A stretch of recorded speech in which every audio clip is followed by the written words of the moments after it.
Онлайн салбараас гар утас худалдаа авах заавар www.mobicom.in веб хуудсанд хандан нэвтрэх хэсэгт дарна.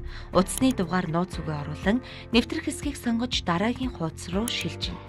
Нэвтэрч орсны дараа нэвтрэх цонх нь гарах болж өөрчлөгдсөн байна. Гар утас төхөөрөмж зэсийг сонгоно. Гар утас болон төхөөрөмжүүдээс сонголтоо хийн, бараагаа сонгоно. Утсаа сонгоход худалдаалагдаж байгаа өнгөний сонголтууд гарч ирнэ. Энэ тохиолдолд алтлаг өнгө худалдаанд байна. Худалдаа авалтаа 100% төлөх эсвэл зээлээр авах сонголтыг хийнэ.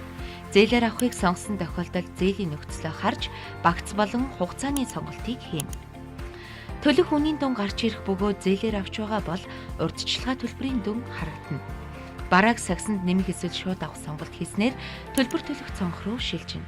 Сонгосон барааны тоош ирэхэг харагдах ба буруу сонголт хийсэн бол хасах боломжтой.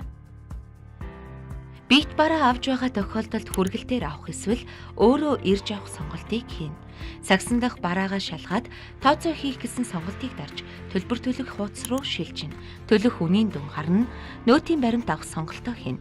Байгууллагын нэр дээр авах бол тухайн байгууллагын регистрийн дугаарыг заавал оруулна. Нөөтийн баримт авах имэйл хаягаа оруулж төлбөр төлөх банкаа сонгоно. Үйлчилгээний нөхцөлтэй танилцаад зөвшөөрөх хэсгийг бөглөж төлбөр төлөх товчон дээр дарахад сонгосон банкны хуудас руу шилжинэ. Гуйлгээг тус 11 банкаар хийх боломжтой.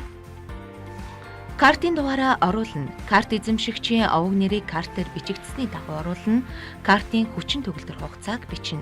Картын ард байрлах CVV кодыг оруулна.